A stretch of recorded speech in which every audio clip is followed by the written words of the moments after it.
안녕하세요. 저는 민수라고 합니다. 이 이야기는 제가 살고 있는 시골 마을에서 겪었던 정말 믿을 수 없을 정도로 기가 막힌 사건이자 동시에 제 인생을 큰 방향으로 바꿔 놓은 커다란 변곡점에 대한 기록입니다. 지금은 마음을 조금 추스르고 글을 쓰지만 그때를 떠올리면 여전히 심장이 덜컥 내려앉고 몸과 마음이 떨리곤 하지요. 제가 살고 있는 이 마을은 사방이 넓은 논밭과 낮은 언덕으로 둘러싸여 있으며 오래전부터 조용하고 평화로운 곳으로 이름나 있습니다. 봄이면 산들바람에 벚꽃잎이 흩날리고 마을 길가에는 개나리가 노란 꽃망울을 터뜨리며 논둑을 따라 철쭉이 피어나 사람들의 마음을 설레게 하고요. 여름이면 푸른 벼가 한껏 자라 하늘과 맞닿은 듯한 초록색 물결을 만들고 가끔씩 불어오는 바람에 따라 줄기가 좌우로 흔들리는 모습이 마치 작은 파도처럼 장관을 이룬답니다. 가을이 찾아오면 들판 전체가 황금빛으로 뒤덮여 저 멀리 산등성이까지 온통 노란 물결이 일렁이고 마을 사람들은 추수 준비로 바빠지고 겨울이면 서리가 하얗게 내린 새벽 풍경이 정말 그림이 되고요. 종종 내리는 한방눈이 지붕과 논밭을 하얗게 덮으면 그야말로 한 폭의 수묵화 같은 고즈넉한 분위기가 연출되곤 합니다. 이렇게 사계절 내내 아름다운 이 마을에서 저는 평생을 살아왔습니다. 사실 어린 시절부터 마을 밖에 나가 도시에 살 생각 자체를 거의 하지 않았지요. 초등학교 시절에는 해가 지도록 뒷산을 뛰어다니고 중고등학교 때는 방과 후에 논뚝길을 따라 자전거를 타고 친구들과 놀러 다니며 자랐습니다. 어른이 되어 결혼을 결심할 때도 저는 도시보다는 이 마을이 좋다. 여기서 작게나마 땅을 일구고 살고 싶다고 마음을 먹었죠. 그렇게 제가 맞이한 사람이 바로 아내 정숙 씨였습니다. 정숙 씨 역시 도시 생활보다는 농촌의 느리고 한적한 리듬을 좋아했고 사람들과 정을 나누는 걸 기쁘게 여기는 성격이었죠. 저와 결혼한 뒤 우리는 본격적으로 농사를 지었는데 워낙 부지런하고 열정적인 성격이라 새벽같이 일어나서 바칠 준비를 하곤 했습니다. 저야 솔직히 조금 과묵하고 또 잠이 많은 편이라 늘 아내가 먼저 일어나 불을 켜고 식사를 준비해 주어 겨우 제 시간을 맞춰주기도 했습니다. 제 아내는 주변 이웃과도 잘 어울렸습니다. 시골이 아무리 정겹고 사람 사이가 가깝다 해도 성격이 맞지 않으면 서먹하거나 갈등이 생길 때도 있는데 정숙 씨는 남녀노소 가리지 않고 먼저 웃으며 인사를 건네고 이웃 어르신들이 밭에서 힘들어 보이면 어느새 다가가 손발을 거들어 주곤 했습니다. 가령 이웃집 할머니가 나무를 캐고 계시면 할머니, 제가 좀 도와드릴게요. 허리 많이 아프시죠? 라고 조곤조곤 말을 붙이는 시기였습니다. 그렇게 누구에게나 따뜻하게 대하니 마을 분들이 저희 부부를 볼 때마다 정말 착한 젊은 부부다. 특히 정숙이 마음씨가 어쩜 그렇게 좋을까라는 말씀을 자주 하셨습니다. 저 역시 늘 아내가 대견했고 옆에서 배울 점이 많다고 느꼈습니다. 이 마을에는 우리 부부와 또래인 박경자 씨와 이명수 씨 부부가 있었습니다. 경자 씨는 정숙 씨보다 서너 살 위였고 명수 씨는 저와 비슷하거나 조금 더 젊은 정도였는데 우리 네 사람은 여러모로 코드가 잘 맞았습니다. 그 중에서도 눈에 띄는 건 우리는 모두 좋은 음식을 함께 나누는 기쁨을 잘 알고 있었다는 점입니다. 예를 들어 명절이 되면 경자 시내에서 송편이나 갈비찜을 만들고 저희 집에서 잡채나 전을 만들어 서로 교환했습니다. 또 김장철이 오면 어느 해는 저희가 먼저 배추를 넉넉히 준비해 놓으면 경자 부부가 양념 재료를 가져와서 다 같이 김장을 담그고 그 다음 날에는 경자 씨 부부 집에서 똑같이 과정을 반복하는 식으로 협업했습니다. 작업을 하다가 조금 지치면 명수 씨와 저는 허리 아프다며 아궁이 앞에 앉아 지펴놓은 불에 손을 녹였고 경자 씨와 정숙 씨는 이번 김치는 조금 더 매콤해야 맛있지 않을까? 이렇게 장단을 맞추며 서로 대화를 이어갔습니다.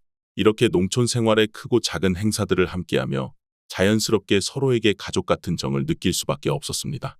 마을 분들도 이런 우리 네 사람을 보며 저렇게 이웃끼리 도우며 살면 얼마나 좋아 보기에도 흐뭇하다고 말씀하셨습니다. 실제로 우리 네 사람은 가끔 가까운 계곡으로 함께 소풍을 가기도 했는데 차에 이것저것 잔뜩 실어가서 논둑가에 돗자리를 펴고 도시락을 까먹었습니다. 정숙 씨가 샌드위치며 과일을 준비하고 경자 씨가 집에서 가져온 식혜를 나눠줬죠. 명수 씨랑 저는 바람을 쐬며 낚싯대를 들이우기도 하고 어쩌다 고기가 잡히면 네 명이 깔깔대며 기뻐했습니다. 이런 순간들을 생각하면 참으로 따뜻한 추억들이 많이 떠오릅니다. 하지만 언제나 그렇듯이 인생은 늘 평탄하기만 한 길은 허락하지 않는 모양입니다. 그렇게 친밀하고 화목하게 지내던 어느 해봄, 저는 제 아내와 함께 밭에서 작업을 하고 있었습니다. 그 해는 유독 봄 기운이 빨리 찾아왔는지 아침부터 해가 강하게 내리쬐습니다. 이마에 땀방울이 맺히자 아내가 조용히 말했습니다. 여보, 잠깐 쉬는 게 어때요? 아침인데도 해가 어찌나 따가운지. 너무 무리하면 안 될 텐데. 저는 모자를 벗고 목덜미를 닦으며 웃었습니다. 그러게 말이야. 아직 오전인데 땀이 줄줄 나네. 그래도 얼른 끝내야 하니 조금만 더 하고요. 아내가 가방에서 시원한 수건을 꺼내 제 목에 대어 주었는데 순간 이 사소한 배려가 그렇게도 포근하게 느껴졌습니다. 항상 이런 작은 배려가 쌓여 우리가 별탈 없이 일상을 이어온 것인지도 모르겠다는 생각이 들었죠. 그런데 그때 마침 경자 씨와 명수 씨가 밭을 지나가며 말을 걸어왔습니다. 오늘도 고생 많으시네. 벌써부터 날씨가 이래서 올 농사가 어떨지 모르겠다. 우리 네 사람은 평상 위에 잠시 모여 앉아 수분 보충을 했고 서로 올해 농사가 잘 돼야 할 텐데 같은 이야기를 주고받았습니다. 지금 돌이켜보면 이 순간이 네 명이 한데 모여 가벼운 농담을 주고받는 마지막 봄의 한 장면이었다는 게 참으로 아이러니합니다. 시간이 흘러 마을은 가을을 맞이했습니다. 드넓은 농과 밭이 노랗게 물들어 마치 끝도 없는 황금빛 바다를 이루고 사람들은 추수 준비에 분주하게 움직였습니다. 농협 창고에는 마을 분들이 갖고 온 곡물 자루가 점점 쌓였고 길거리나 밭둑에서 만나면 올해 작황이 어떠냐는 안부를 묻곤 했습니다. 그런데 바로 그 시점부터 아내 정숙 씨가 갑작스러운 건강 이상을 호소하기 시작했습니다. 처음에는 단순히 조금 피곤하고 어지럽거나 코피가 난다 정도였습니다. 저도 바쁜 농사철이니 다들 몸이 고단할 거라 짐작했고 아내 역시 며칠 쉬면 괜찮을 것이라며 대수롭지 않게 말했습니다.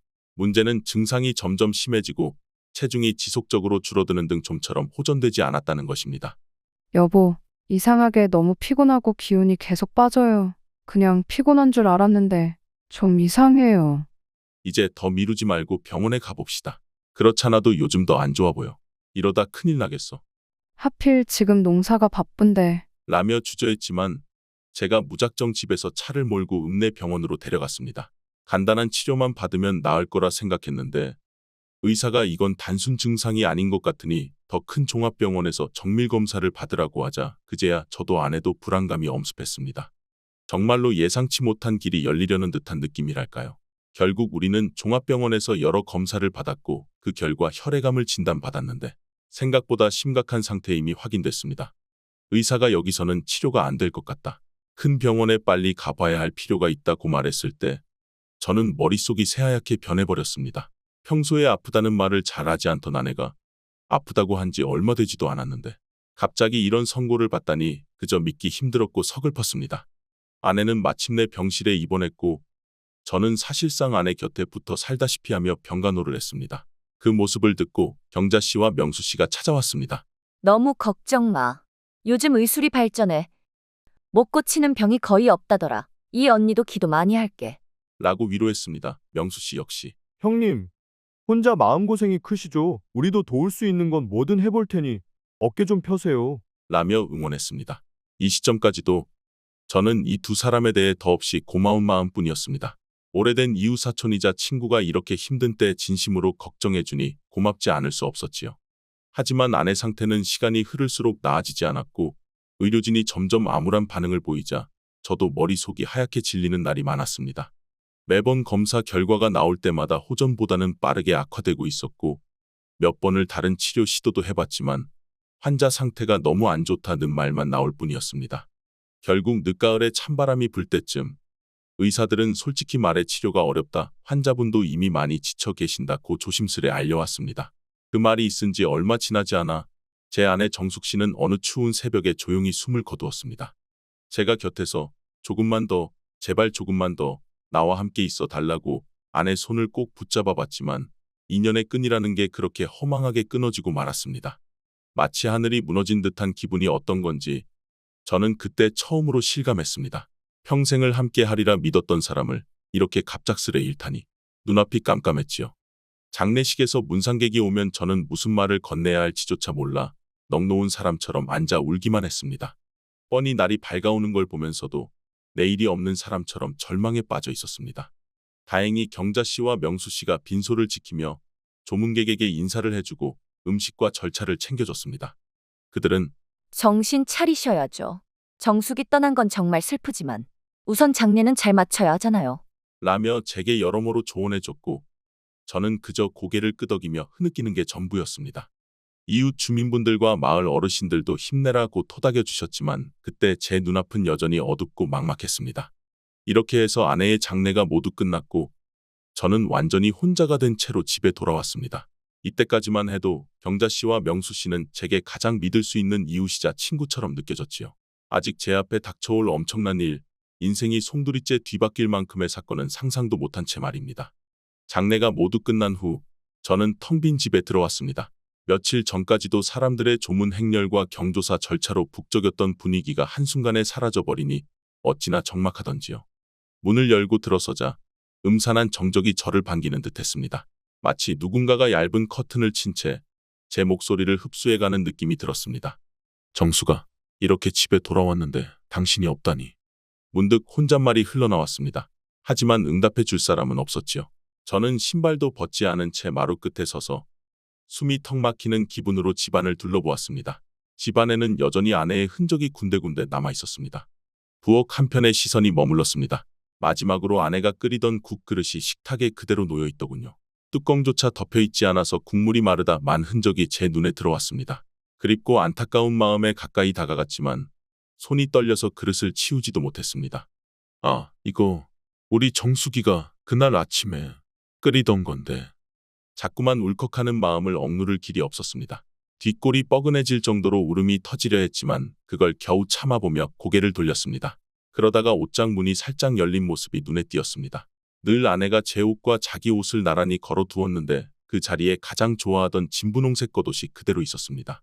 아직 체온이 남아있을 것만 같아 괜히 손을 뻗었고 옷자락을 잡은 순간 눈물이 왈칵 쏟아졌습니다. 정수가, 이 옷 네가 제일 좋아하던 옷이잖아. 어떻게 나 혼자 남아서 이걸 보고 있어야 하지. 처음엔 그냥 목이 메어 말조차 못했습니다. 저는 결국 바닥에 털썩 주저앉아 시큰하게 울음을 터뜨렸습니다.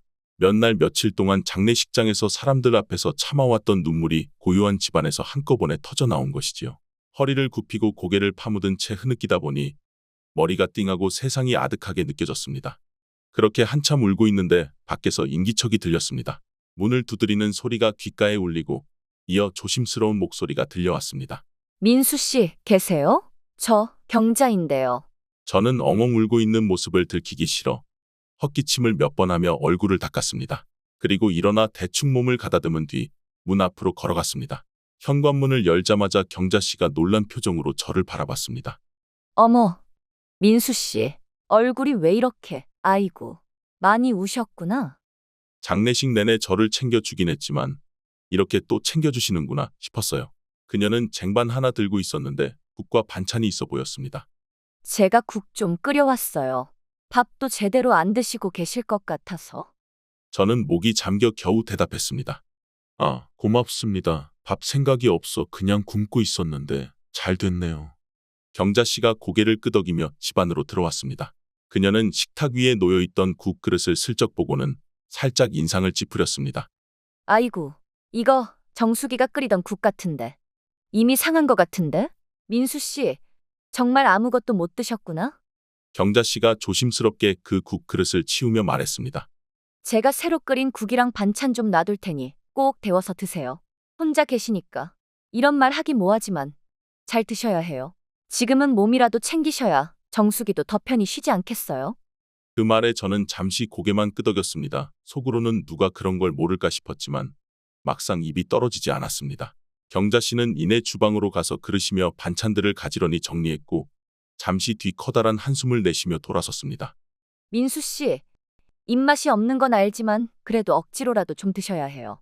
가뜩이나 힘든 시기에 영양 섭취 못하시면 더 고생하세요. 네, 알겠습니다. 신경 써 주셔서 정말 감사합니다. 경자 씨가 돌아가고 얼마 안 있어 명수 씨가 작은 쪽문을 두드렸습니다. 형님, 괜찮으신가요? 그도 저를 걱정하는 눈빛으로 바라봤고 마음 추스르시라는 말을 남기고는 바삐 돌아갔습니다. 그때까지만 해도 저는 경자 씨와 명수 씨의 호의가 정말 귀하고 고맙다고만 생각했습니다. 하지만 시간이 조금 흘러도 경자 씨의 방문은 계속되었습니다. 그래서 저는 조금 지나치다는 생각이 들 정도였어요. 처음에는 한나절에 한 번 정도였는데 그 후로는 하루에 여러 번, 심지어는 제가 집에 없는 사이에도 들락거리는 듯한 흔적이 보이곤 했습니다. 예컨대 어느 날 아침, 저는 농협에 들러 간단한 업무를 마치고 돌아왔는데 현관문이 이상하게 덜 닫힌 상태로 있었습니다. 닫았던 문이 왜 반쯤 열려 있나 해서 들어가 보니 거실 서랍이 어수선하게 뒤져 있었습니다. 마치 누군가가 바삐 뭔가를 찾다 만 듯한 흔적이라고 해야 할까요? 서류들이 반쯤 밖으로 튀어나오고 연필이나 자잘한 물건들이 바닥에 떨어져 있었습니다. 뭐지? 도둑? 저는 등골이 서늘해져 주변을 살폈지만 문이나 창문에 강제로 부순 자국 같은 건 없었습니다. 그리고 무언가 크게 사라진 것도 없어 보였지요. 창밖을 내다보며 혹시라도 범인이 아직 마당에 있나 싶어 살폈는데 마침 경자 씨가 담장 너머에서 모습을 드러냈습니다. 지금 들어오신 거예요? 아, 저도 방금 반찬 좀 갖다 드리려고 했는데 그런데 안 계시길래 그냥 제가 만든 반찬 좀 두고 가려고 들어왔었는데 현관문이랑 거실 저기 서랍문도 막 열려 있더라고요. 깜짝 놀랐어요. 아니, 혹시 도둑이라도 든 건가요? 경자 씨가 빠르게 말을 쏟아냈습니다. 저는 그녀의 말을 듣고 괜히 머리가 복잡해졌습니다. 분명 문이나 창문에 외부 침입 흔적은 없었고 경자 씨 외에 제 집에 들어올 만한 사람도 딱히 없었으니 말입니다. 그럼에도 불구하고 장례 이후 아직 정신이 없던 저는 이 사람이 설마 라는 의심을 구체적으로 하지 못했습니다. 그저 신경 써주셔서 감사해요 정도로 대응하고 말았지요. 하지만 이상한 느낌은 날로 커져만 갔습니다. 특히 경자 씨가 자꾸 제 아내가 남긴 돈에 대해 물어오기 시작했을 때 뭔가 석연치 않다는 생각이 제 안에서 확산되었습니다. 어느 날 아침이었습니다. 경자 씨는 식사도 제대로 하지 않는 저를 위한다며 다시 국을 들고 왔고 자연스럽게 거실 소파에 앉아 대화를 나누게 되었는데 그때 뜬금없이 이런 말을 꺼냈습니다. 민수 씨, 정수기가 노후 대비로 통장에 돈 꽤 넣어둔 거 있다고 들었는데 혹시 그거 지금 어떻게 하고 계세요? 저는 잠시 당황했습니다. 아내가 생전에 상속을 받은 것과 그간 모아둔 꽤 큰 액수의 돈이 있다는 것을 소문으로 마을 분들도 어렴풋이 알고 있는 것 같긴 했지만 이웃사촌인 경자 씨 입에서 먼저 나오니 기분이 묘했습니다. 그래도 흔한 호기심 정도라고 생각해 가볍게 대답했죠. 아, 네, 아직은 손 떼고 싶지 않아서 그냥 그대로 둬요. 사용할 일이 당분간 없기도 하고요.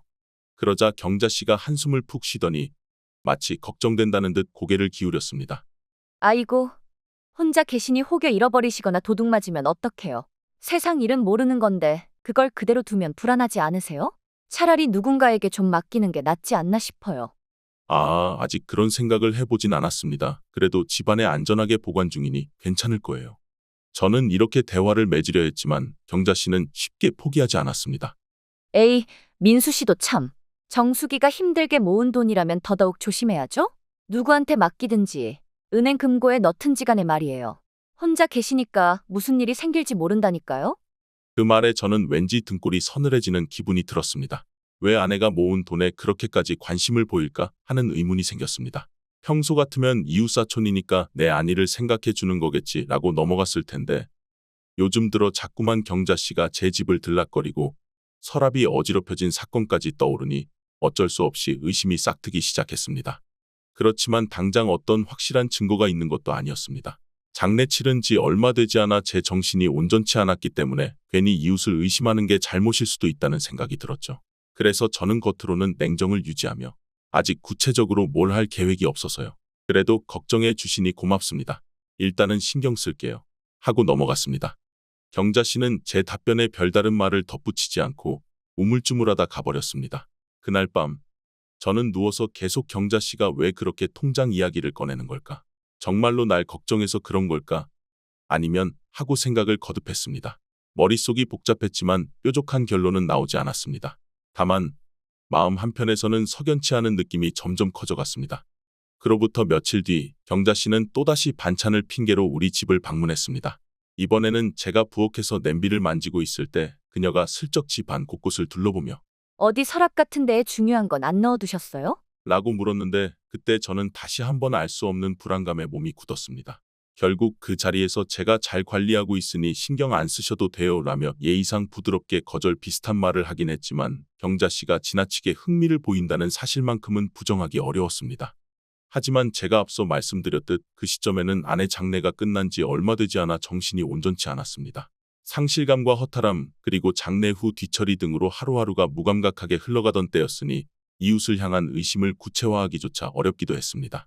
그래서 제 마음속에 싹트던 불안을 억지로 묻어두고 그래도 경자 씨가 걱정해 주는 거겠지라는 쪽으로 해석해버렸습니다. 지금 돌이켜보면 그때 조금 더 빨리 경각심을 가졌다면 어땠을까 하는 아쉬움이 큽니다. 허나 그 시기에는 눈앞이 흐릿하고 감정이 가라앉은 상태여서 판단력이 무뎌진 탓에 경자 씨의 수상쩍은 태도를 깊이 파고들지 못했습니다. 그렇게 저는 경자 씨가 너무도 자주 찾아오고 집에 없을 때도 들어오는 상황을 이상하게 여기면서도 구체적인 행동을 취하진 않았습니다. 서랍이 어지럽혀져 있던 날조차도 장례 직후라 집 정리가 엉망이라 그런가라며 스스로를 설득했고, 정숙 씨가 힘겹게 모아온 통장 이야기를 자꾸 꺼내는 데 대해서도 이웃으로서 예민하게 걱정하는 것뿐이라 여겨 넘어갔습니다. 그 시기가 바로 저에게 다가올 더 큰 파문과 충격이 서서히 다가오는 전조였다고 이제는 확실하게 말할 수 있습니다. 하지만 당시에 저는 그 사실을 깨닫지 못했지요. 그저 그래도 경자 명수 씨 부부가 날 챙겨주니 든든하다 정도로 생각했고 더는 깊게 고민하지 않았습니다. 여전히 아내가 없는 공간에서 겪는 허전함이 너무 컸고 그 마음을 추스를 겨를도 없었으니까요. 그러다가 경자 씨가 저를 곤란하게 만드는 행동들 중 하나가 벌어졌습니다. 사실 이 사건 이전까지만 해도 저는 경자 씨가 조금 수상쩍다는 생각을 품고 있긴 했지만 구체적으로 이 사람이 정말 내게 해코지를 하려 드는 걸까 하는 의심에까지 이르지는 못했습니다. 그러나 이 일을 겪고 나니 더는 물러설 수도 애매하게 넘어갈 수도 없게 되었지요. 사건은 어느 날 아침 밭일을 마치고 돌아와 집 앞을 둘러보는 순간 시작되었습니다. 저는 최근에 아내와 함께 큰맘 먹고 모터펌프를 새로 장만한 터였습니다. 시골에서는 여름철에 물이 부족하거나 혹은 갑작스러운 침수 피해 등을 막으려면 각종 장비를 준비해 두는 게 좋거든요. 특히 아내가 살아있을 때 올해부터는 농작물에 물 뜰 때 편하게 하자. 라며 집요하게 제게 권유해 샀던 물건이라 제게는 꽤나 의미도 컸습니다. 그런데 집으로 돌아와 보니 그 귀한 모터펌프가 감쪽같이 사라져 있었던 것입니다. 원래는 마당 한편에 덮개를 씌운 채 둬서 누가 봐도 이것은 우리 집 농기구라는 걸 알 수 있었습니다. 저는 순간 당황해 혹시 내가 다른 데 치워뒀나 하고 집안 구석구석을 뒤져봤습니다. 창고, 헛간까지 모두 살폈지만 모터펌프의 흔적은 어디에도 없었지요. 이게 대체 어떻게 된 일이야? 도둑이 든 건가? 우선 저는 문이나 창문이 깨져 있지는 않은지 확인했습니다. 그런데 별다른 외부 침입 흔적은 없었습니다. 집 주변 땅을 살펴보니 누군가 무거운 물건을 끌고 간 흔적만 길게 남아 있었지요. 저는 이번에도 혹시나 싶어 경자 씨가 또 반찬을 가져다 주거나 아니면 명수 씨가 일손 거들러 왔나 하는 생각이 스쳐갔지만 구체적으로 확인할 길은 없었습니다. 급한 마음에 마을 사람들을 하나둘 만났을 때, 아니, 우리 집 모터펌프를 보신 분이 있느냐고 물었습니다. 다들 모른다는 반응이었는데 한참을 그러던 중 만삼인의 할머니가 경자 씨가 우리 집에서 뭘 가져가는 걸 봤다고 말씀하신 겁니다. 하도 황당해서 저는 경자 씨를 따로 불러 세웠습니다. 경자 씨, 혹시 모터펌프 가져가셨어요? 제가 집 앞에 뒀던 거 말입니다. 경자 씨는 조금도 미안해하거나 당황하는 기색 없이 오히려 우쭐한 표정으로 쓱 웃으며 말했습니다. 아, 민수 씨 댁 모터펌프요? 제가 어제 민수 씨를 못 빼어서 그냥 바깥에 방치돼 있길래 일단 제 창고에 넣어뒀어요. 아무도 없는 집에 그렇게 중요한 물건이 놓여 있으면 잃어버릴 수도 있잖아요. 저는 오히려 지켜준 건데 덕분에 안 없어져서 다행이죠? 그 말에 저는 순간 심장이 덜컥 내려앉았습니다. 아무 말도 없이 본인 멋대로 남의 집 물건을 가져가다니요. 저는 한껏 격앙된 목소리로 되물었습니다. 아니, 아무 말도 없이 가져가시면 어떡합니까? 그래도 저한테 연락이라도 해주셨어야죠. 혹시 제가 찾다가 못 찾으면 어쩌라고. 그러자 경자 씨가 씩 웃으며 혀를 끌끌 차듯 대답했습니다. 아이, 제가 괜히 오지랖 부렸나 보네요. 모터펌프가 그냥 바깥에 그대로 놓여 있었잖아요. 날도 그리 좋은 편이 아니고 누가 지나가다 슬쩍하면 어떡하나 싶어서 제가 얼른 치워둔 거예요. 이게 안 그랬으면 없어졌을 수도 있다고요? 묘하게 뻔뻔스럽고 또 내가 오히려 좋은 일 했다는 투의 어조였습니다. 저는 이미 전에 경자 씨가 여러 차례 수상한 태도를 보인 걸 알고 있었기에 이 말이 그저 호의라고만 느껴지지 않았습니다. 하지만 대놓고 당신이 내 물건을 훔치려 한 거냐? 라고 묻기도 애매했습니다. 일단 그녀가 오히려 지켜준 것이라고 주장하고 있으니 제가 딱히 뾰족하게 대응하기 어려웠던 겁니다. 알겠습니다. 일단 모터펌프 돌려주세요. 다음부터는 제 물건 손대지 말아주세요. 제게 연락하시는 게 우선이죠. 그러자 경자 씨가 아이고, 알았어요. 괜히 내가 나선 게 잘못이네? 하며 고개를 절레절레 흔들었습니다. 언뜻 보면 단순 오지랖일 수도 있지만 제 기분은 자꾸만 언짢아졌습니다. 설령 진짜 순수하게 도와준 거라 할지라도 이건 너무 일방적인 행동 같았습니다. 이후 며칠간 저는 그 일을 크게 문제 삼지 않고 경자 씨가 잘못한 건 맞지만 어떻게 해볼 도리도 없으니 넘어가자고 마음을 다잡았습니다. 다만 속으로는 정말 단순한 호의였을까? 아니면 뭔가 다른 꿍꿍이가 있을까 하는 찝찝함이 사라지지 않았습니다. 그런데 이게 단순한 해프닝이 아니었다는 사실을 깨닫기까지 그리 오랜 시간이 걸리지 않았습니다. 얼마 지나지 않아 경자 씨가 또 다른 악행을 저질렀기 때문입니다. 이번에는 더 심각했습니다. 바로 제 아내 정숙 씨가 애지중지하며 간직해왔던 많은 금반지들이 사라진 사건이었죠. 그 반지들은 정숙 씨가 살아있을 때 나중에 우리 아이들이 생겨 혼사를 치룰 때 자금으로 쓰든지 혹은 우리가 급히 돈이 필요할 때 써요. 라며 중요한 물건으로 여겼던 것이었습니다. 장례 후에도 저는 아내의 유품 중에서 귀중품은 따로 장롱 서랍 깊숙이 넣어둔 상태였습니다. 그런데 어느 날 문득 확인해보니 그 금반지들만 빼고 다른 물건 귀걸이나 목걸이 등은 다 그대로 있는 겁니다. 순간 온몸이 저릿했습니다. 이건 경자 씨가 서랍을 뒤지다가 뭔가 가져갔을 가능성이 높지 않을까 하고 의심이 확 몰려왔습니다. 그래서 곧장 경자 씨를 찾아가 혹시나 그녀가 뭔가 알고 있는지 슬쩍 물었습니다. 아내가 귀중품 중에 아끼는 금반지들이 있었는데 안 보이네요. 혹시 정숙 씨 살아있을 때 들은 얘기가 없냐는 식으로요. 경자 씨는 그때 천연덕스럽게 고개를 가로저으며 어머, 그런 게 있었어요? 난 전혀 들은 적도 없네요. 는 반응을 보였습니다. 그렇게 며칠이 더 흘렀습니다. 그런데 느닷없이 경자 씨가 제게 찾아와 반지 하나를 휙 내밀며 말하는 겁니다. 민수 씨, 이런 반지가 뒷마당 한 구석에 떨어져 있더라고요.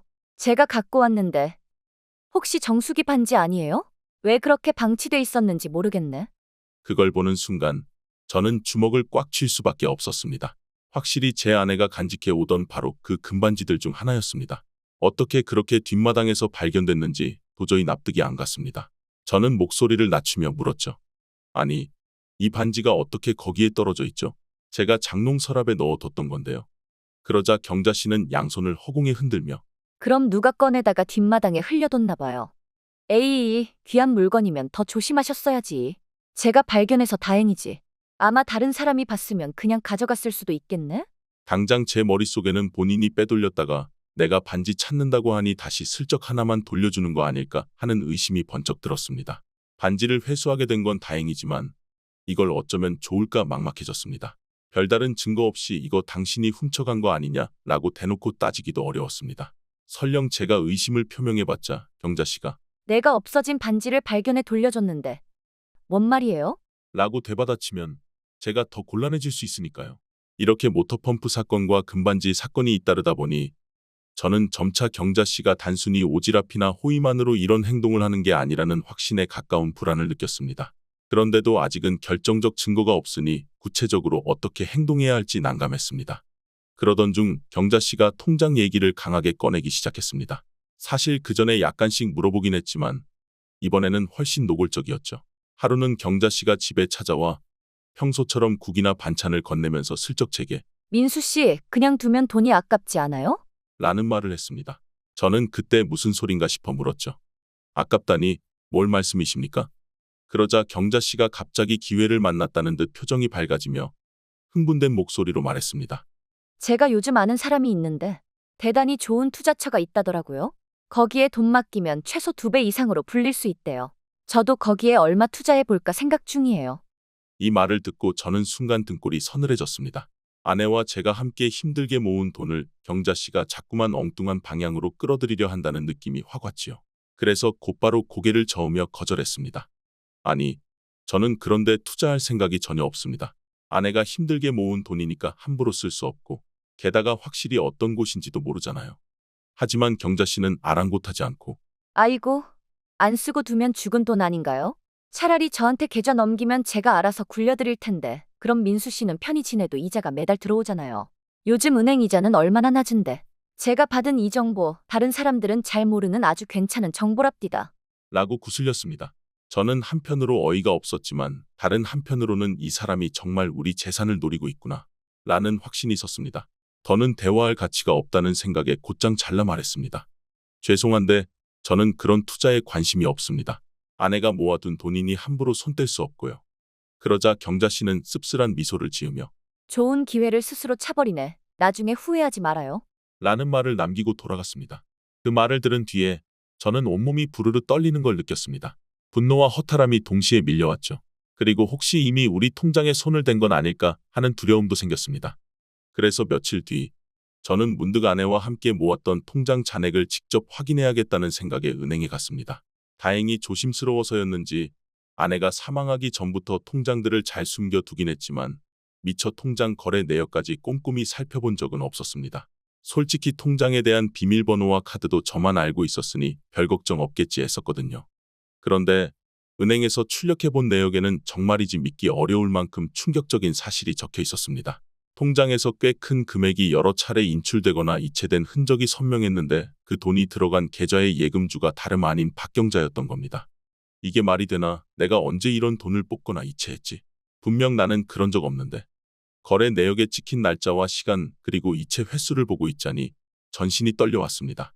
수백만 원에서 수천만 원 단위로 여러 번에 걸쳐 나누어 보낸 기록이었으니 그 액수가 적지 않았습니다.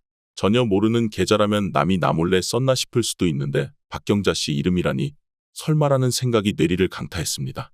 그 순간만큼은 은행 안에서 제가 숨 쉬는 것도 있고 멍하니 서 있었죠. 은행 직원이 손님 괜찮으세요? 하고 물어볼 정도였습니다. 은행 문을 나서자마자 머릿속은 혼란으로 가득했습니다. 마음 한켠에서 이건 나를 속이려는 거다. 경자 씨가 나쁜 마음을 품고 통장에 몰래 손을 댄 게 틀림없다는 분노가 치밀었고 다른 한편에선 에이 설마 그래도 우리가 얼마나 친했던 사이인데 아니 근데 이 기록은 또 어쩔 거냐 하는 회의가 교차했습니다. 정신이 멍해진 상태로 길거리를 걷는데 마치 세상이 뿌옇게 보이는 듯했습니다. 어떻게 이런 일이 내가 카드로 쓰지도 않았고 현금 인출도 안 했는데 도대체 누가 왜 이렇게 거래 내역서가 손에 들려 있는데 자꾸만 손이 떨려와서 제대로 들여다볼 수조차 없었습니다. 표에 적힌 날짜와 이체 금액 그리고 수취인 박경자라는 글자가 머릿속에 맴돌았습니다. 그제야 모든 게 명확해지는 느낌이었습니다. 모터펌프를 지켜준다는 명목으로 슬쩍 가져갔던 행동, 서랍에서 사라졌던 금반지들 그리고 최근에 자꾸 통장 이야기를 꺼내며 투자를 권하던 수상한 태도. 모든 조각이 하나로 맞춰지는 듯했습니다. 결국 아내가 세상을 떠난 그 시점을 노려 우리 재산을 빼앗아 가려던 건가. 이 사람을 이웃사촌이라 믿었는데 분노와 허탈함이 동시에 치밀어 올랐습니다. 갑작스레 세상을 떠난 아내 때문에 아직도 마음 정리가 안 된 상태였는데 하필 우리가 가장 가까운 이웃이라 믿었던 경자 씨가 그런 나쁜 마음을 품고 있었다니 내 손발이 부들부들 떨릴 수밖에 없었습니다. 그래서 저는 바로 경자 씨에게 따지지 않고 먼저 결정적 증거를 더 확보해야겠다고 생각했습니다. 사실 그 전까지만 해도 경자 씨가 제게 한 짓들을 일일이 떠올리면 당장에라도 뛰쳐나가 마구 소리치고 싶은 심정이었지만 만약 흥분한 채 들이댔다가 상대가 증거를 없애버리거나 오히려 더 뻔뻔하게 나오면 어쩌나 하는 걱정이 앞섰습니다. 저는 무턱대고 못만 나서는 성격이 아니었고 또 아내가 생전에 우리 무슨 일이든 생기면 조급히 굴지 말고 차근차근 생각해보고 그런 다음 해결책을 찾아봐요. 라고 자주 조언해 줬던 걸 떠올렸습니다. 그래서 마음을 진정시키고 확실한 증거를 잡아야만 한다고 결심하게 되었지요. 일단 CCTV부터 달아두자. 그래야 누가 언제 어떻게 들어와 뭘 뒤지는지 확실히 알 수 있지. 당시 시골집에는 보통 도둑이나 외부인이 잘 들지 않고 또 우리 주변 이웃끼리 서로 신뢰한다는 분위기가 깔려 있어 CCTV를 설치하는 건 흔한 일이 아니었습니다. 그래서 저도 조금 망설였지만 이미 경자 씨가 제 통장에서 큰돈을 몰래 빼갔다는 사실을 은행에서 확인한 뒤였기 때문에 가만히 앉아서 당할 수는 없었습니다. 문제는 어떻게 마을 사람들에게 들키지 않고 또 경자 부부에게 의심받지 않도록 설치하느냐였습니다.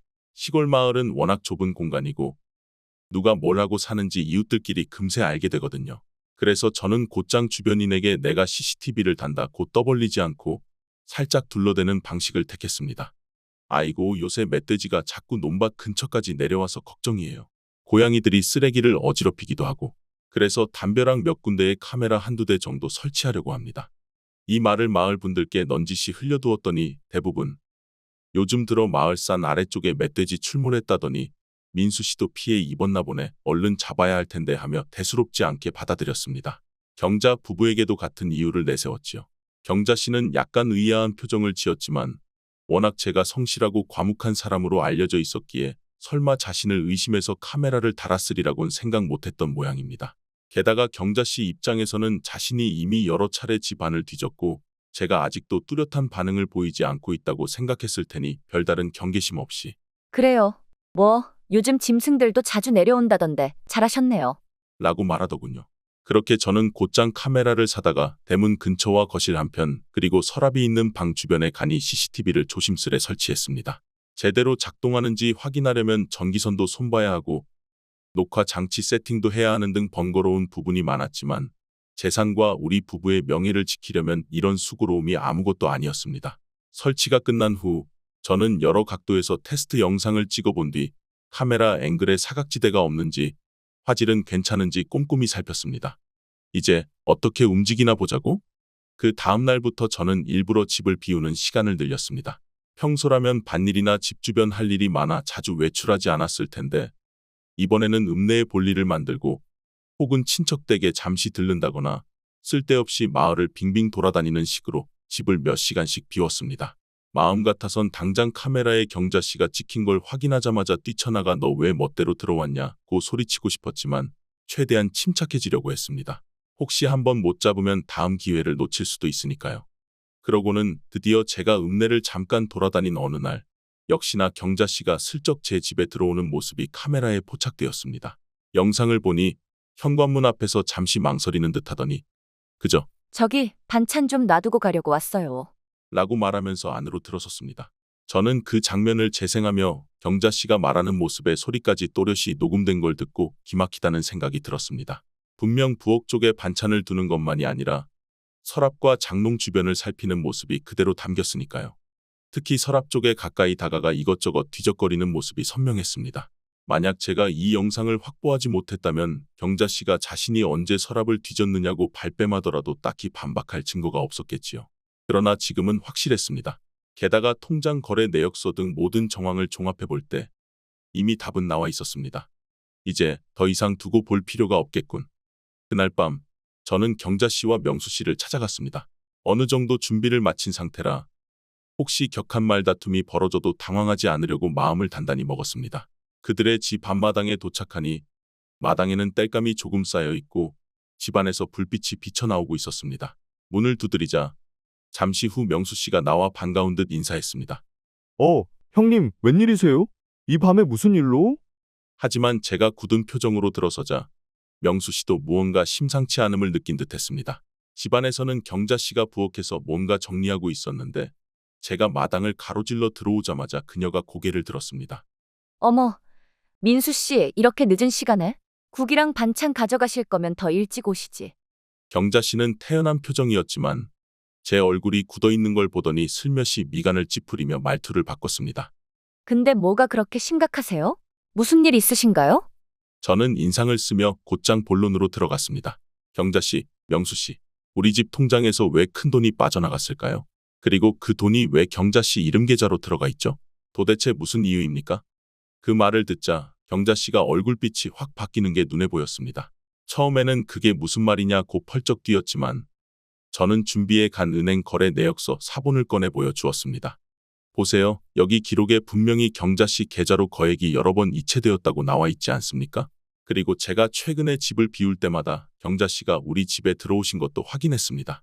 말 돌리지 말고 사실대로 말씀해 보세요. 순간 경자 씨가 목소리를 높였습니다. 그래서요? 그깟 종이 쪼가리가 무슨 증거라도 돼요? 제가 언제 몰래 돈을 빼갔다는 겁니까? 돈이 내 계좌로 들어왔으면 그건 민수 씨가 보낸 거 아니에요? 내가 빼간 게 아니라 받은 거라면 어쩔 건데요? 옆에 있던 명수 씨가 황급히 거들었습니다. 형님, 혹시 상심이 크셔서 착각하시는 거 아닙니까? 요즘 제대로 못 주무시고 정신 없으시잖아요. 정말 뻔뻔한 태도였습니다. 저는 가슴이 울렁울렁 뛰었지만 다행히 이미 결정적 증거를 갖고 있음을 상기하며 최대한 진정을 유지했습니다. 곧바로 스마트폰을 꺼내 CCTV 영상 일부를 보여줬습니다. 거기엔 경자 씨가 제 집에 몰래 들어와 서랍을 뒤적이면서 뭔가를 확인하는 모습이 선명하게 담겨 있었죠. 여기 보세요. 제가 없는 사이에 집에 들어온 건 반찬 놔두러 왔다는 핑계겠죠. 근데 왜 서랍을 뒤지고 장롱을 열어보십니까? 경찰에 바로 신고할 겁니다. 그 순간 경자 씨는 눈을 번득이며 비웃듯 말했습니다. 그래요. 신고해보세요. 괜히 무고로 엮고소 당하면 어쩌시려고 그래요? 진짜 민수 씨, 요즘 정신이 없어 사람을 이렇게 의심하나요? 나도 가만 안 있을 거예요. 그 뻔뻔함에 저는 오히려 담담하게 곧장 경찰서에 가서 증거 제출하겠습니다 라고 선언했습니다. 그리고 주저없이 돌아섰습니다. 뒤에서는 명수 씨가 형님, 잠깐만요. 하며 붙잡으려 했지만 저는 대답하지 않았습니다. 이미 다 확인된 일이었고 경자 씨가 끝까지 발뺌하려 든다면 정식으로 법적으로 가리는 수밖에 없다고 생각했습니다. 곧장 경찰서로 간 저는 은행 거래 내역서와 CCTV 영상 캡처 그리고 제가 적어둔 사건 일지 모터펌프 사건, 금반지 사건 등까지 제출했습니다. 경찰은 처음엔 시골 마을에서 흔치 않은 사건이긴 하다면서도 자료를 꼼꼼히 살펴보고는 즉시 수사에 들어갔습니다. 며칠 뒤 경자 부부가 경찰 소환을 받고 조사를 받게 되었지요. 초반에 경자 씨와 명수 씨는 억울하다, 민수 씨가 착각한 것이라며 소리치고 우리야말로 무고로 고소할 수 있다고 협박도 했다고 들었습니다. 그러나 수사관이 은행 계좌 이체 내역, CCTV 영상, 또 제가 진술한 고가 농기구와 금반지 사건 등을 차근차근 대조하자 경자 씨가 점점 더 입을 다물게 되었다고 합니다. 명수 씨도 자기는 아내가 돈을 훔친 줄 몰랐다고 발을 빼려 했지만 이미 부부 사이에서 어느 정도 공모한 정황이 드러나 결국 말문이 막혔다고 하더군요. 결국 경자 씨가 저희 통장에서 빼돌린 금액은 꽤 컸고 거기에 각종 물건도 무단으로 가져갔다는 혐의가 성립했습니다. 그들을 법정까지 끌고 가 형사처벌로 감방에 쳐넣고 싶었지만 최소한 그때로서는 전액 변상과 도둑맞은 물건 반환이 우선이었습니다. 저는 은행 계좌를 통해 되찾을 금액을 정확히 산정했고 경찰 도움으로 그 돈과 물건들을 돌려받을 수 있었습니다. 이 소식이 시골 마을에 금세 퍼져나간 건 전혀 놀랍지 않습니다. 워낙에 사람이 적고 서로 소문이 빠른 데다 경자 부부가 민수 씨와 아주 가깝게 지내던 이웃이라는 사실로 유명했으니 마을 사람들도 엄청난 충격을 받았습니다. 그간 명절이며 김장철에 다 같이 모여왔던 사이가 어느 순간 배신과 도둑질로 얼룩져 버렸으니 이웃들에게도 큰 배반감을 안겨줬지요. 마을 분들은 어쩌면 저렇게 못된 짓을 했느냐며 한껏 분개했고 경자 부부가 실제로 통장돈을 빼돌렸다는 사실을 듣자 다들 등을 돌렸습니다. 이웃 어르신들이 아이고, 마을에서 오래 지내왔다고 서로 믿고 지냈는데 저렇게 천륜도 없는 짓을 하다니 라며 한탄했고 시장통이나 밭둑에서 경자와 명수를 만나도 누구 하나 말 한마디 안 섞고 피했습니다. 원래 시골은 좁은 사회라 소문이 돌면 순식간에 모두가 알게 되거든요. 결국 경자와 명수는 이 마을에 더 이상 머물기 어려워졌습니다. 일각에서는 얼굴 들고는 못 다닌다는 말도 나왔으니 얼마나 따가운 시선을 받았겠습니까? 결국 두 사람은 집을 부랴부랴 정리해 다른 지역으로 떠났습니다. 사실상 쫓겨났다시피 된 거지요. 길가에 지나가던 분들이 그 집도 금세 처분하고 나가더라, 어디로 이사간대 하고 말할 정도로 발빠르게 짐을 싸서 호련히 사라졌습니다. 자업자득이라는 말이 딱 어울리는 꼴이었습니다. 그리고 저 역시 아내가 세상을 떠난 지 얼마 안 된 시점에 이렇게 파렴치한 배신을 겪었으니 심적으로 얼마나 큰 상처를 입었겠습니까? 처음에는 정말 멍하니 지낸 날이 많았습니다. 정수가 내가 더 일찍 눈치챘어야 했는데 하고 아내를 그리워하며 자책도 했습니다. 만약 아내가 살아있었다면 당신 언제까지나 이렇게 순진하게 사람 믿으면 안 돼요. 라고 조언해줬을지도 모르겠다는 생각이 들었습니다. 그래도 다행이라면 다행인 건 결국에는 재산을 되찾았고 법의 심판 아래 진실이 밝혀졌다는 점이었습니다. 경자명수 부부가 더 이상 발뺌할 길이 없도록 증거를 확보한 것이 주요했고 시골 마을 주민들도 민수 씨가 얼마나 억울했겠느냐며 제 편을 들어주셨습니다. 제가 그렇게 준비해서 파헤치지 않았으면 증거 없이 경자 부부의 말에 휘둘려 더 오래 곤란을 겪었을지도 모르죠. 하지만 진실이 밝혀져도 마음의 상처는 한동안 쉽게 아물지 않았습니다. 매일 밤 아내 사진을 보며 정수가 내가 떠난 뒤 별별 일을 다 겪고 있네. 그래도 이제 그 사람들 짓은 더 이상 안 당해도 된대. 라고 중얼거리면서 어쩔 수 없이 눈물이 핑 돌았습니다. 허무하기도 하고 배신감에 치가 떨리기도 했지요. 그래도 주변 어르신들과 친지들의 응원 덕분에 조금씩 힘을 냈습니다. 재산을 돌려받은 것도 큰 도움이 되었고요. 그 후로 저는 마을을 돌아다니면서 경자 부부 이야기를 묻는 분들께 결국 다 밝혀졌으니 더는 저도 할 말 없어요. 한동안은 좀 힘들겠지만 잘 버텨보려 합니다. 라고 간단히 설명했습니다. 대부분 사람들이 마음고생이 심했겠네. 그래도 재산은 다 찾았다니 천만다행이요. 라며 저를 위로해줬습니다. 이웃 할머니들은 김치며 반찬 등을 건네주시며 이제 그 사람들 신경 쓰지 말고 힘내라고 독려하기도 했습니다. 결론적으로 경자 부부가 제게 벌인 이 만행은 약삭빠른 절도이자 신뢰에 대한 뻔뻔한 배신이었습니다. 제가 아내를 잃고 정신없을 때 틈을 타 큰돈을 빼가려 했고 만약 제가 일찍 눈치채지 못했다면 더 큰 피해를 입었을지도 모르겠습니다. 그렇지만 CCTV 설치와 은행 거래 내역 확인, 그리고 경찰 신고라는 매뉴얼대로 차근차근 움직였기에 결국에는 그들이 가져간 돈과 물건을 전부 돌려받을 수 있었습니다. 그리고 뻔뻔하게도 끝까지 발뺌하려던 그들은 법과 마을 사람들의 분노 앞에서 참담하게 무너질 수밖에 없었죠.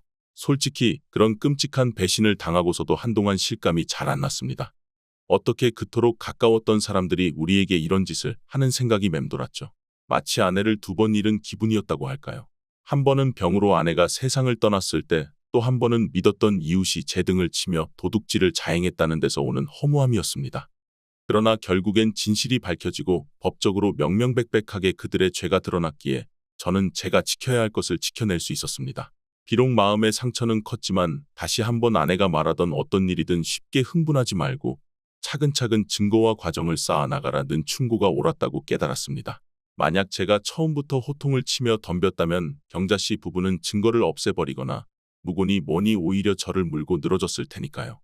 정수가, 내가 더 일찍 알아봤으면 너 힘들게 모은 돈을 이런 식으로 도둑맞지 않았을 텐데 하고 아내 사진 앞에서 사과하듯 중얼거린 적도 많습니다. 그렇지만 아내가 혹시 하늘에서 본다면 그래도 제때 눈치채서 싹 돌려받았다니 정말 다행이야. 당신 수고했어. 라고 미소 지어줄 거라고 마음속으로 믿습니다. 그 생각이 지금까지도 제게 작은 위로가 됩니다. 며칠을 그렇게 보내다 보니 문득 아내가 떠올랐습니다. 항상 남들을 위해 뭔가를 해주고 싶어 하던 사람이었거든요.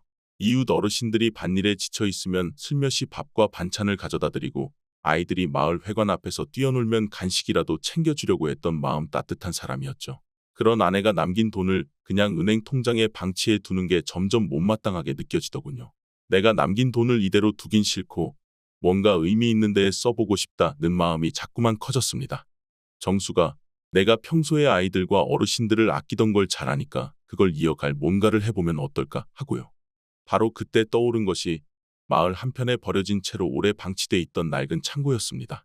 원래는 몇십 년 전 마을 공동 창고로 쓰였으나 시간이 흐르면서 지붕이 새고 벽도 균열이 생겨 방치된 곳이었죠. 누가 봐도 손봐야 할 부분이 많았고 솔직히 그냥은 쓰레기나 짐을 쌓아놓는 창고 이상으로 활용하기 어렵다는 평가가 대부분이었습니다. 그런데 저는 그 창고를 우리 마을 작은 도서관으로 바꿔보면 어떨까 싶었습니다. 마을에 뚜렷한 문화시설이 없는 상황에서 아이들이 자유롭게 책을 읽고 쉬어갈 수 있는 장소를 만들면 어떨까 했던 겁니다. 아내도 생전에 우리 마을에 딱히 갈 만한 도서관이 없다 보니 도시처럼 도서관 나들이를 못하는 게 아쉽네. 나중에 우리 아이들이 생기면 아이들도 다닐 도서관이 없겠고. 라고 종종 말하곤 했으니까요. 이건 그녀가 늘 간절히 바랐던 바일 테니 그런 유산을 실현시켜주면 하늘에서 기뻐하리라 확신했습니다. 물론 창고 상태는 엉망이었기에 결코 쉽지는 않았습니다. 오래된 슬레이트 지붕은 여기저기 구멍이 뚫려 있었고 빗물 자국이 벽을 따라 흘러내린 흔적이 선명했습니다. 바닥은 군데군데 갈라지고 습기가 올라오기까지 했죠. 저 혼자서 이걸 어떻게 고쳐 나가야 할지 막막했지만 그래도 일단 마음을 정했으니 직접 발벗고 뛰기로 했습니다. 마을 이장님을 찾아가 의논했습니다. 저기 이장님, 제가 버려진 창고를 사서 작게나마 아이들과 어르신들을 위한 도서관을 만들면 어떨까요? 조금만 보수하면 꽤 괜찮지 않을까 싶은데요. 이장님은 처음엔 아이고, 그 건물 좀 낡아 터졌는데 괜찮겠어? 라며 걱정하셨지만 제 열의와 아내 정숙 씨의 뜻을 전해 들으시더니 점차 긍정적으로 바뀌었습니다. 그래, 민수 씨가 그렇게 마음 먹었다면야. 내가 행정적으로 도움 줄 수 있는 게 있으면 힘쓰지. 어차피 그 창고 주인도 방치된 거 처분하길 원한다고 하더라고. 잘만 하면 소유권 이전 받아서 수리하면 되겠네. 그렇게 해서 건물 소유주와 접촉했고 다행히 합리적인 가격에 매입할 수 있었습니다. 그리고 곧바로 전문 인부들을 섭외해 대대적인 수리에 들어갔지요. 낡은 슬레이트 지붕을 걷어내고 새로 깔끔한 재질의 지붕을 올리는 과정에서 비용이 꽤 들어갔지만 그래도 저는 아내가 남긴 유산을 더 뜻깊게 쓰겠다는 결심이 섰으니 주저하지 않았습니다. 물론 막상 공사를 시작하니 예상치 못한 문제들이 줄줄이 터졌습니다. 벽돌이 이미 안쪽부터 곰팡이가 슬어 곧 무너질 위험이 있었고 바닥 시멘트는 깎아내고 다시 치워야 할 정도였습니다. 하나하나 돈과 시간이 들었지요. 그래도 이장님이 읍내 자원봉사단체와 연결해 주시면서 재능 기부를 해 주실 분들이 조금씩 늘었습니다. 인테리어를 간단히 도와주시는 분, 도배나 페인트 칠을 해주는 분, 전선이나 전기 설비를 확인해 주는 분 등 생각보다 많은 사람들이 작은 도서관이 생기면 좋겠다며 기꺼이 손을 빌려주셨습니다. 그 기간 동안 저도 하루 종일 몰두했습니다. 아내가 떠난 뒤 한동안 무기력했는데 이렇게 공사를 하면서 땀 흘리다 보니 내가 다시 살아있는 느낌이 들기도 했지요. 무거운 자재를 옮기고 폐기물을 치우며 더러워진 손을 씻을 틈도 없이 일하다 보면 가끔 정수가 이 지붕 고쳐서 여기서 아이들 책 읽게 할 거야. 네가 좋아하던 일 내가 대신 해보는 거다라고 속으로 말하게 되었습니다. 아내가 옆에서 힘내요. 라고 응원해 줄 듯한 기분이 들었습니다. 한 달, 두 달 공사가 점점 마무리 단계에 접어들자 이제 본격적으로 책들을 채워 넣어야 했습니다. 시골 마을에는 서점 자체가 거의 없으니 제가 읍내나 시내에 있는 헌책방을 수소문하기도 했고 온라인 중고 서점에서 싸게 구입하는 방법도 알아봤습니다. 또 마을 방송을 통해 아이들 그림책이나 중고 도서 기증을 받는다고 안내했습니다. 그랬더니 제법 많은 분들이 우리 집에도 옛날 책이 있는데 안 봐서 쌓아두고만 있다며 기꺼이 내놓아 주셨습니다. 그렇게 다양한 연령대가 읽을 만한 책들이 하나둘 모이기 시작했습니다. 어린이를 위한 동화책부터 청소년 소설, 그리고 역사 인문학 서적, 심지어는 농사 팁이나 전통 요리책처럼 이 마을 분들이 흥미롭게 볼 만한 것들까지요. 가장 힘들었던 건 책장을 짜고 정리하는 과정이었습니다. 건물만 수리했다고 해서 도서관이 완성된 건 아니니까요. 일부 자원봉사자들이 책장을 만들거나 조립해 주긴 했지만 책을 주제별 연령대별로 분류하고 표시를 붙이려면 적잖은 시간이 걸렸습니다. 그래도 저는 하나하나 정성껏 이름표를 달고 마을 분들이 쉽게 책을 찾아갈 수 있도록 표지를 붙였습니다.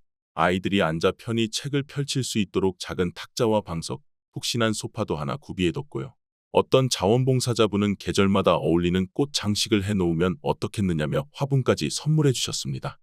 그렇게 몇 달을 꼬박 노력한 끝에 드디어 조그마한 도서관이 모습을 갖추게 되었습니다.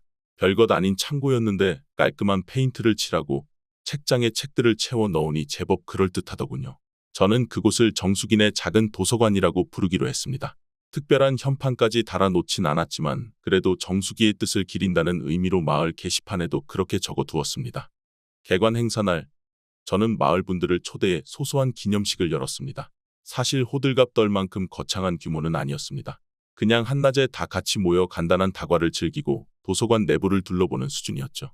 그래도 이장님이 마이크를 잡고 여러분, 오늘은 우리의 민수 씨가 마을에 큰 기여를 하게 됐으니 다 같이 박수로 환영합시다. 고 말씀하셨고 사람들은 우르르 환호해 주었습니다. 아이들은 우와, 그림책이 이렇게 많아. 하고 신나서 방석에 주저앉아 여기저기 책장을 뒤적였고 어르신들은 옛날 전래동화도 있네. 울 손주들도 데려와야겠다. 하고 웃으며 말씀하셨습니다. 저는 저도 모르게 굳은 표정으로 경직되어 서 있다가 사람들이 환하게 웃어주는 걸 보니 왠지 모르게 가슴이 뭉클해져서 긴장이 풀어졌습니다. 수고롭던 공사 기간을 지나 드디어 이 마을에 쓸 만한 공간 하나가 탄생했구나 싶어서요. 그래서 소박한 개관식이 끝날 즈음 저는 마이크를 잡고 작은 인사말을 전했습니다. 여러분, 이 도서관은 제 아내 정숙 씨가 생전에 항상 아이들과 어르신들에게 편안한 쉼터가 있었으면 좋겠다고 말했던 그 바람을 실현해 본 것입니다. 저는 특별한 건 하지 못했지만 그저 제 아내가 생전에 바랐던 꿈을 이어보려 노력했을 뿐입니다. 모두가 자유롭게 책도 읽고 쉬어가고 교류하는 공간으로 잘 활용해 주셨으면 합니다. 사람들이 손뼉을 치고 격려해 주셨습니다. 누군가는 정말 수고 많았어요. 정숙 씨도 하늘에서 분명 기뻐할 거예요. 라고 말해 주셨습니다. 저는 가슴이 뜨거워져 잠시 입술을 꼭 깨물었습니다. 그리고 한쪽에 정숙 씨 사진을 조그맣게 놓아두고 그 앞에 꽃을 한 송이 올려놓았습니다. 창문 너머로 오후 햇살이 부드럽게 들어와 사진을 은은하게 비추는데 마치 고생했어요. 여보, 이제 그만 울고 웃으면서 사람들을 맞이해도 돼. 라고 말해주는 것만 같았습니다. 정수가 내가 떠난 뒤에 참 많은 일을 겪었는데 그래도 결국 우리가 모았던 돈을 이렇게 쓰게 됐어. 아이들도 좋아하고 어르신들도 흥미로워하시니 네가 좋아하던 대로 사람들을 위한 공간이 되었어. 그 순간 저는 이제서야 아내가 남긴 유산을 제자리처럼 활용하게 된 데 대해 마음 깊은 곳에서 안도감을 느꼈습니다.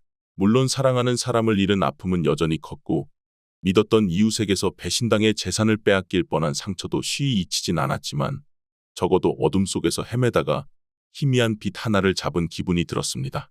지금 저는 그 도서관을 직접 운영하면서 아이들과 어르신들을 매일 맞이하고 있습니다. 아침이면 문을 열고 바닥을 쓸고 서가들을 정리하며 새로 기증받은 책을 분류합니다. 오후가 되면 학교를 마친 아이들이 우르르 몰려와 오늘도 책 빌려가도 돼요? 라고 묻거나 삼촌, 이 그림책 너무 귀여워요. 하며 웃습니다. 어떤 날은 어르신들이 삼삼오오 모여 옛 이야기를 하시며 책 한 권씩 꺼내 보시기도 합니다. 그러다 저에게 이 책 재밌네. 우리 정숙 씨가 진작 이런 공간 만들고 싶어 했던 거야? 하고 묻기도 하십니다. 그럴 때마다 저는 네, 아마도 그랬을 겁니다. 하고 작게 미소를 짓습니다. 가끔은 아내 생각이 불현듯 떠올라 새벽까지 잠 못 드는 날도 있습니다. 집에 혼자 들어와 마당에 앉아 있으면 정수가 내가 혼자서도 잘 해나가고 있는 거 맞지? 하고 되뇌게 됩니다. 마음 한구석에서 울컥하긴 해도 도서관에서 아이들이 책 보는 모습과 어르신들이 웃는 모습을 다시금 떠올리면 한결 기운이 난달까요? 마을 분들이 민수 씨, 이 도서관 정말 좋아요. 아이들이 아주 좋아하네요. 고맙습니다. 라고 할 때면 저도 모르게 코끝이 찡해집니다.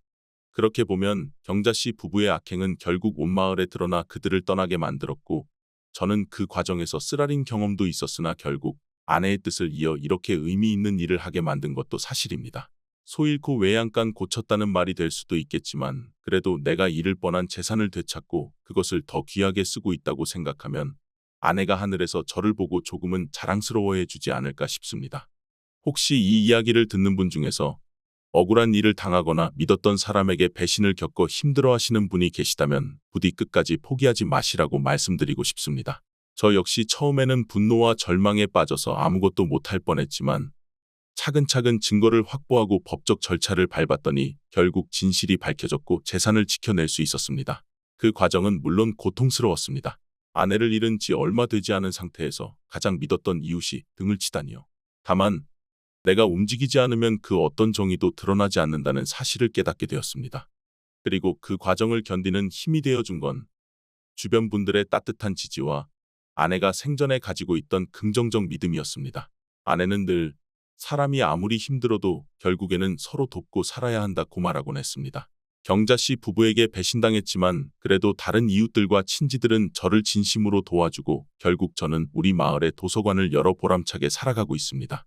그게 바로 아내가 생전에 바라던 서로를 위한 삶을 조금이라도 실현하고 있는 게 아닌가 싶습니다. 이제는 꽤 시간이 흘렀지만 아직도 가끔은 아내의 사진을 보며 살포시 말할 겁니다. 정수가 당신이 평생 모아둔 돈 내가 이 도서관으로 잘 가꾸어 놓았지? 아이들도 너무 좋아하고 어르신들도 와서 추억을 나누고 가셔. 내가 하늘에서 지켜보고 있다면 꼭 미소 지어 주기를 바란다. 그럴 때면 늘 사진 속 아내가 제게 환하게 웃는 것처럼 보이는 건 아마 제 마음이 만들어내는 착각이겠지요. 하지만 저는 그 착각조차도 사치라고 여기지 않습니다. 오히려 그것이야말로 제가 삶을 버텨낼 수 있는 가장 큰 위안이라고 생각하니까요. 이제는 누구든 도서관에 찾아오면 차 한 잔을 내놓으면서 자유롭게 둘러보시고 마음에 드는 책이 있으면 가져가셔도 돼요. 대출증만 쓰시면 됩니다라고 말합니다. 아이들은 동화책을 뒤적이며 수다 떨고 어른들은 농사와 건강 관련 서적을 들춰보시기도 하고요. 가끔 청년들이 찾아와 우리 마을에 이런 곳이 있는지 몰랐네요. 되게 좋다라면서 칭찬해 줄 때면 진심으로 뿌듯합니다. 제 이야기는 여기까지입니다. 긴 이야기 끝까지 들어주셔서 정말 감사합니다.